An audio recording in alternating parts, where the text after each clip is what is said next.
100% উত্তীৰ্ণৰ হাৰেৰে উজলিছে গোপীনাথ বৰদলৈ উচ্চতৰ মাধ্যমিক বিদ্যালয়। তামুলপুৰ জিলাৰ ভাৰত ভূটান সীমান্তৰ তামুলপুৰৰ উত্তৰে থকা শেষৰখন উচ্চতৰ মাধ্যমিক বিদ্যালয় আনন্দ উল্লাস। 100% উত্তীৰ্ণৰ হাৰেৰে উজলিছে সীমান্তৰ গোপীনাথ বৰদলৈ উচ্চতৰ মাধ্যমিক বিদ্যালয়। যোৱাকালি ঘোষণা হোৱা উচ্চতৰ মাধ্যমিক বিদ্যালয় চূড়ান্ত পৰীক্ষাৰ ফলাফলত ৰাজ্যৰ ভিতৰতে তামুলপুৰ জিলা বিজ্ঞান শাখাত উত্তীৰ্ণৰ হাৰেৰে শীৰ্ষস্থান উজলিবলৈ সক্ষম হোৱাৰ খবৰে স্বাভাৱিকতে সকলোকে আনন্দ দিয়াৰ লগতে আন এক খবৰে এতিয়া উৎফুল্লিত কৰি তুলিছে তামুলপুৰবাসী।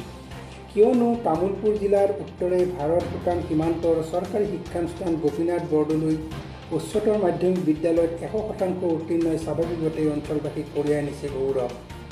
ভূটান সীমান্তৰ গাতে লাগি থকা প্ৰান্তীয় অঞ্চলটোত পূৰ্বে শিক্ষাৰ পোহৰৰ পৰিৱৰ্তে আছিল বহু হিংসা জৰ্জৰিত পৰিৱেশ। কিন্তু সম্প্ৰতি অঞ্চলটো উন্নয়নৰ ক্ষেত্ৰত এতিয়াও পিছপৰা যদিও হিংসা জৰ্জৰিত পৰিৱেশ আঁতৰাই যেন শিক্ষাৰ ক্ষেত্ৰত মুকলি হৈছে এক নতুন দিগন্তৰ। উল্লেখযোগ্য যে 2021 চনত হাইস্কুলৰ পৰা উচ্চতৰ মাধ্যমিক বিদ্যালয়লৈ ৰূপান্তৰিত হোৱা বিদ্যালয়খনৰ মুঠ 24গৰাকী শিক্ষাৰ্থী এইবুলি অৱতীৰ্ণ হৈছিল উচ্চতৰ মাধ্যমিক চূড়ান্ত পৰীক্ষা। ইয়াৰে 10গৰাকী লেটাৰ নম্বৰ সহ প্ৰথম বিভাগত উত্তীৰ্ণ হোৱাৰ লগতে আন বাকী সকলো আশাব্যঞ্জক ফলাফলেৰে 100% উত্তীৰ্ণৰ হাৰ নিশ্চিত কৰে। বৰ্তমান বিদ্যালয়খনত ছাত্ৰ ছাত্ৰীৰ সংখ্যা 700ৰো অধিক যদিও শিক্ষাৰ্থীৰ বিপৰীতে থকা শিক্ষকৰ অভাৱৰ কথাও ক'লে এইসকল লোকে। নিশ্চিতভাৱে ক'ব লাগিব নৱগঠিত তামুলপুৰ জিলাৰ ভাৰত ভূটান সীমান্তত আমাৰ এই পিছপৰা অঞ্চল গৈবাৰী অঞ্চল বুলি কয়। এই গৈবাৰী অঞ্চলত বহুত ত্যাগৰ বিনিময়ত এইখন অঞ্চলত বিভিন্ন জাতি জনগোষ্ঠী একত্ৰিত হৈ পেলাই 1977 চনতে স্থাপিত কৰা সেই সময়ত গোপীনাথ বৰদলৈ উচ্চ মাধ্যমিক বিদ্যালয় আছিল। ক্ৰমান্বয়ে অসম চৰকাৰে যোৱা 21 চনৰ পৰা উচ্চতৰ মাধ্যমিক বিদ্যালয়লৈ ৰূপান্তৰিত কৰিছে।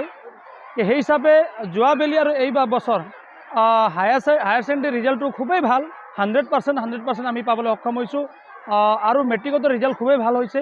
কিন্তু দুখৰ বিষয়ে আমি আপোনালোকৰ চেনেলৰ যোগেদি আমি জনাব বিচাৰিছোঁ যে এই হায়াৰ ছেকেণ্ডেৰী হোৱা হেতুকেও ক্লাছ 6ৰ পৰা 12লৈকে যিহেতু আমাৰ আছে হায়াৰ ছেকেণ্ডেৰী লেভেল, শিক্ষকৰ খুবেই সমস্যা, শিক্ষক খুব কম, মানে ক্লাছ অনুপাতে শিক্ষক নাই, যাৰ কাৰণে উপযুক্ত তাৰমানে ক্লাছ কৰাৰ ক্ষেত্ৰত বহুত তাৰমানে আমাৰ খেলি মেলি হৈ যায়। গতিকে মাননীয় মুখ্যমন্ত্ৰী মহোদয় আৰু অসমৰ মাননীয় শিক্ষামন্ত্ৰী মহোদয় বা বিটিআৰ প্ৰধান প্ৰমোদ বড়ো মহোদয় এই গোপীনাথ বৰদলৈ উচ্চতৰ মাধ্যমিক বিদ্যালয়ৰ যিটো শিক্ষকৰ সমস্যা অতি সোনকালে পূৰণ কৰাৰ কাৰণে আমি অনুৰোধ জনাইছোঁ। হয় নাই, সেই সময়ত মানে খুবেই তাৰমানে এটা মানে বেয়া পৰিৱেশো আছিল। কিন্তু বেয়া পৰিৱেশৰ মাজতো তাৰমানে আমাৰ এই অঞ্চলত মানে শিক্ষাৰ পৰিৱেশ কিন্তু খুবেই ভাল আছিল। মই আপোনালোকক ক'লোৱেই, মই এই অঞ্চলৰ বিভিন্ন জাতি জনগোষ্ঠীৰ ব্যক্তিসকলৰ ত্যাগৰ বিনিময়ত এই স্কুলখন স্থাপন কৰিছিল। আজি তাৰিখতে 1977 পৰা আজি 2024 চন হৈ গ'ল। কিন্তু সব ক্ষেত্ৰতে ভাল, কিন্তু ইয়াতে যাতায়াত খুব বেয়া। এই অঞ্চলত খুবেই যাতায়াত বেয়া। সেই যাতায়াত ব্যৱস্থাটো আমি বাৰে বাৰে চৰকাৰক দৃষ্টিগোচৰ জনাইছোঁ। দৃষ্টিগোচৰ জনোৱাৰ স্বত্তেও কোনো ধৰণে চৰকাৰে পদক্ষেপ লোৱা নাই। আৰু এই স্কুলৰ যিটো আন্তঃগাঁথনি খুবেই বেয়া, শিক্ষকৰ সমস্যাও খুব মানে অসুবিধা যে অতি সোনকালে বিটিআৰ চৰকাৰে হওক বা অসম চৰকাৰ বা শিক্ষা ডিপাৰ্টমেণ্টে হওক এই তিনিওটা সমস্যা যাতে সমাধান কৰে তাৰ কাৰণে আমি অনুৰোধ জনাব বিচাৰিছোঁ। ক'বলৈ গ'লে আজি খুব সুন্দৰ এটা পৰিৱেশ আৰু আনন্দৰ দিন আমাৰ, কাৰণ ভাৰত ভূটান সীমান্তৰ অত্যন্ত ভূটানৰ লগত লাগি থকা এখন গাঁও, ভূটান দেশৰ লগত লাগি থকা। তো এইখন অঞ্চলত এটা সময়ত বিভিন্ন উগ্ৰপন্থীৰ বসতি আছিলে আৰু ৰাতি হৈছিলে এই অঞ্চলত কোনোবা এজন মানুহৰ মৃত্যুৰ খবৰেৰে, আৰু ৰাতি পোহৰ হৈছিলে বন্দুকৰ গুলিৰ শব্দৰ দ্বাৰাই। আজি তেনেকুৱা দিন নাই। এতিয়া আমাৰ ইয়াতে শান্তি হৈছে, উন্নতি হৈছে আৰু ইয়াৰ লগত প্ৰগতি হ'বলৈ গৈ আছে। কাৰণ আজি এইখন স্কুল, যিখন স্কুলত 2001 চনত গোপীনাথ বৰদলৈ হাইস্কুলখনে হাইস্কুলৰ পৰা হায়াৰ ছেকেণ্ডেৰীলৈ উন্নতি হৈছিলে আৰু ছেকেণ্ড বেষ্টটোৱে তেওঁলোকৰ 100% ৰিজাল্ট কৰিবলৈ সক্ষম হৈছে। আজিৰ দিনত আমাৰ তামুলপুৰ, বাক্সা, চিৰাং বা বিটিআৰ অঞ্চলত আমাৰ বন্দুক এৰি পেলাই আমাৰ ল'ৰা ছোৱালীয়ে এতিয়া কলম হাতত তুলি লৈছে।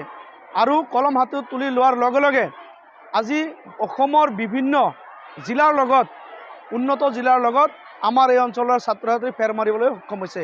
কাৰণ ইয়াৰ সুন্দৰ উদাহৰণ হ'ল তামুলপুৰ জিলাই বিজ্ঞান শাখাত অসমৰ ভিতৰত আটাইতকৈ হায়েষ্ট নম্বৰ বা হায়েষ্ট পাৰ্চেণ্টেজ পাবলৈ সক্ষম হৈছে। এইখন বিদ্যালয় 24জনৰ ভিতৰত 10জনে প্ৰথম বিভাগ, 12জনে দ্বিতীয় বিভাগ আৰু 2জনে তৃতীয় বিভাগত মুঠতে 100% তেওঁলোকে ৰিজাল্ট কৰিবলৈ সক্ষম হৈছে। হয়, এইটো হ'ল ভাৰত ভূটান সীমান্তৰ শেষৰখন হায়াৰ ছেকেণ্ডেৰী আৰু ভাৰতৰ লগত লাগি থকা ভূটানৰ লগত লাগি থকা এখন গাঁও। এইখন গাঁও হ'ল ভাৰতৰ অন্তিমখন গাঁও।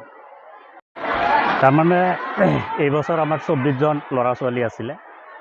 এই 24জনৰ ভিতৰত 24জনে পৰীক্ষা দিছিলে। দিয়াৰ পিছত 24জনেই পাছ কৰিছে, 100% ৰিজাল্ট হৈছে। তাৰে 10জন ফাৰ্ষ্ট ডিভিজন, 12জন ছেকেণ্ড ডিভিজন আৰু 2জন থাৰ্ড ডিভিজন উত্তীৰ্ণ হৈছে। গতিকে এই পিছপৰা অঞ্চলত, এই ভূটান সীমান্ত পিছপৰা অঞ্চলত এই বিদ্যালয়খনে মানে স্বাধীনতা আন্দোলনৰ পিছত ক'বলৈ হ'লে মানে এই বিদ্যালয়খনে এখন সুনাম কঢ়িয়াই আনিছে। এই অঞ্চলত মানে আমাৰ বিদ্যালয়খনত শিক্ষকৰ সংখ্যা তেনে কম আছে আৰু কম থকা স্বত্বেও আমাৰ ছাৰ বাইদেউসকলে যথেষ্ট পৰিশ্ৰম কৰি এইখন বিদ্যালয়ত আজি 100% ৰিজাল্ট কৰিবলৈ সক্ষম হৈছে। তাৰ কাৰণে মই অসমৰ মুখ্যমন্ত্ৰী ডক্টৰ হিমন্ত বিশ্ব শৰ্মা ছাৰ আৰু শিক্ষামন্ত্ৰী ৰণোজ পেগু ছাৰ আৰু BTR কৰ্তৃপক্ষ প্ৰমোদ বড়ো ছাৰক মই টানি অনুৰোধ জনাম যাতে আমাৰ বিদ্যালয়খনত বিগত দিনত আৰু 9জনমান শিক্ষক দি আমাৰ এই বৃহত্তৰ অঞ্চলখনত যাতে উপকাৰ সাধন কৰে। তামোলপুৰৰ পৰা আনন্দ ৰামচিয়াৰী ৰিপৰ্ট, অমৃত নিউজ। অমৃত প্ৰবাহ অসমীয়া সাপ্তাহিক কাকতৰ ডিজিটেল সংস্কৰণ অমৃত নিউজ, সত্যৰ সন্ধানত অমৃত নিউজ।